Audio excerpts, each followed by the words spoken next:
Bonjour, bienvenue dans votre chaîne Univers Mathématique. Notre exercice aujourd'hui est le suivant. Comment calculer des intégrales des fonctions polynômes. Donc avant de commencer, on va faire un rappel concernant les fonctions primitives.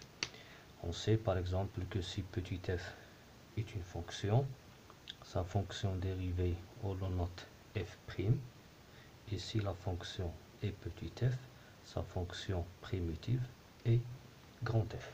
Donc par exemple, si je prends, puisque je vais travailler ici les fonctions polynômes, si je prends par exemple x à la puissance n, sa dérivée est n x n-1.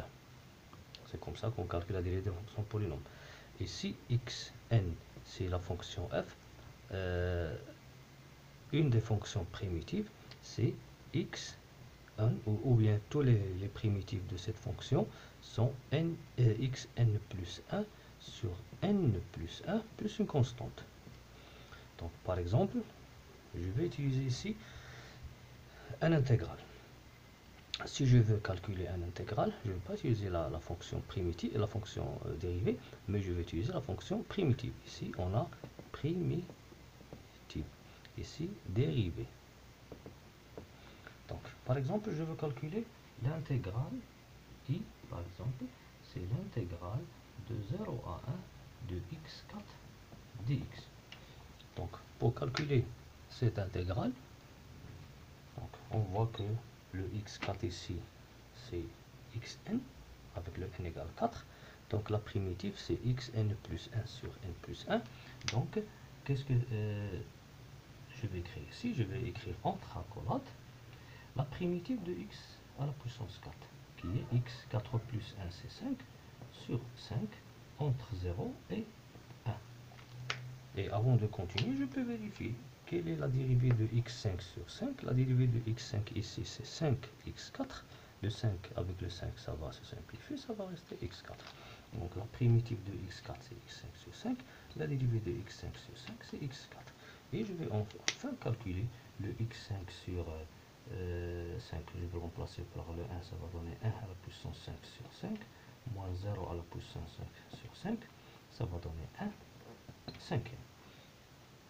Donc c'est ça comment on va calculer la limite de x à la puissance n généralement, x4, x5, etc. Je vais maintenant calculer une autre intégrale.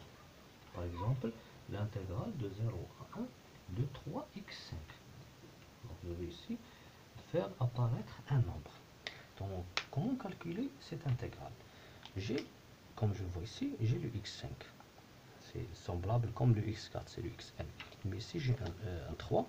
Donc, je vais appliquer la formule des intégrales. On appelle des opérations sur les intégrales. L'intégrale de a à b de k f de x d de x.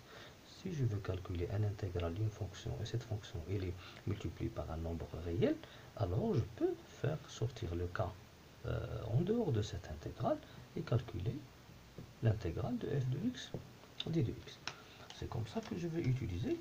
Je vais faire sortir le 3 en dehors de l'intégrale. Ça va donner l'intégrale de 0 à 1 de x5 dx. Donc ça va rester 3. Et c'est quoi l'intégrale de x5 dx? Je vais utiliser comme j'ai fait pour l'intégrale i. Donc ça va donner x, donc x5, c'est x5 plus 1 sur 5 plus 1, c'est x6 sur 6. Et avant de continuer, je peux dériver x6 sur 6, je vais trouver x5. Après, je vais remplacer ici, je vais créer le 3 et faire des parenthèses pour calculer x6 sur 6 en 1 et en 0. Ça va donner 1 sur 6 moins 0 sur 6, ça qui est égal à 3 sur 6, que je vais l'écrire 1 demi. Pour le cas, un autre intégral, je vais calculer l'intégrale de 0 à 1 de x3, par exemple, plus x carré plus x d de x. Donc, premièrement, j'ai commencé le premier intégral i avec une intégrale de x à la puissance n, qui est très facile. Après, j'ai multiplié x à la puissance n par un nombre, et la méthode c'est de faire sortir le nombre en dehors de l'intégrale à calcul intégral. Maintenant, j'ai une somme de trois termes qui sont de la forme x à la puissance n. C'est l'intégrale d'un polynôme qui est en somme. Comment calculer cette intégrale? Donc je vais utiliser la propriété suivante. L'intégrale de f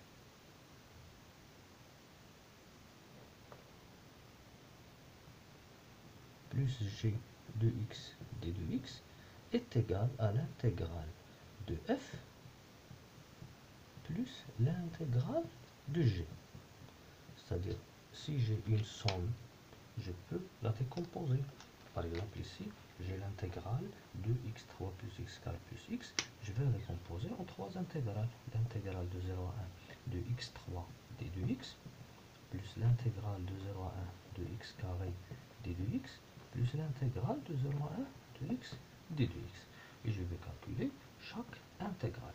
Pour x3, ça va donner entre accolades x4 sur 4 compris entre 0 et 1, plus pour le x carré entre accolades, ça va donner x3 sur 3. À chaque fois, j'ajoute 1 et je divise par cette puissance. Plus x, c'est x ici à la puissance 1, c'est x carré sur 2, compris entre 0 et 1. Pour cette fonction, x4 sur 4 en 1, ça va donner 1 quart, en 0 c'est 0. Pour l'autre, en 1, ça va donner 1 tiers, pour 0 c'est 0. Et pour l'autre, pour 1, ça va donner 1 demi, que je vais le calculer. Donc ça va donner 12 comme dénominateur. Ici, je multiplie par 3. Ici, je multiplie par 4. Ici, par 6, qui va donner enfin 13 sur 12.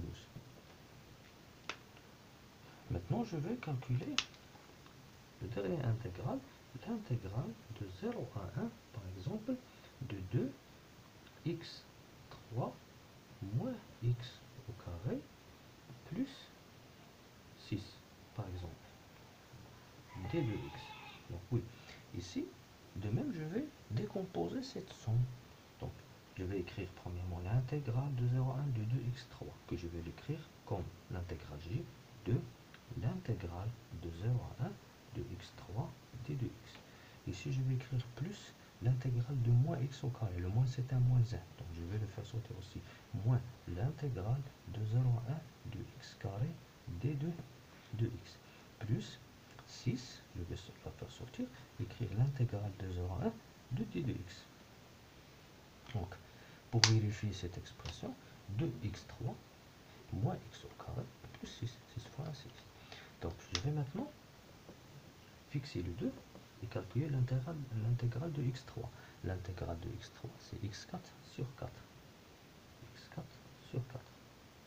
Compris entre 0 et 1. Moins. Le x carré, l'intégrale de x carré, c'est x3 sur 3. Compris entre 0 et 1. Plus 6. C'est quoi l'intégrale d'un nombre? On sait que l'intégrale de xn, c'est xn plus 1 sur plus 1. Un nombre a, par exemple, un réel a. La primitive, c'est ax plus une constante des primitives. Donc, je vais écrire ici x compris entre. Pourquoi? Parce que la dérivée de x, c'est 1. Donc, je vais calculer maintenant. Je vais écrire 2 fois. Entre parenthèses, 1 quart moins 0 quart, c'est 1 quart. Ici, moins. Entre parenthèses, 1 tiers moins 0 tiers. Plus ici, 6. Entre parenthèses, c'est 1 moins 0, c'est 1. Donc, ça va donner 6. Je calcule cette fonction avec 1 et 0. Avec 1, 0, 1, 0. Je vais trouver cette expression qui va donner 2 sur 4, c'est 1 demi. Moins 1 tiers plus 6 qui va donner tout simplement le dénominateur c'est 6. Ici, je multiplie par 3. Ici, par 2. Ici, par 6 qui est 36. Donc, ça va donner 36, 39. 36, 39, 37. Donc, de cette façon qu'on calcule l'intégrale des fonctions polynômes. Donc, à chaque fois qu'on donne une fonction qui est polynôme et très longue, je vais la composer en somme et je vais faire sortir les nombres en dehors de cette intégrale et calculer à chaque fois l'intégrale de x à la puissance n qui est xn plus 1 sur n plus 1 entre crochets et vous calculez cette limite. Merci.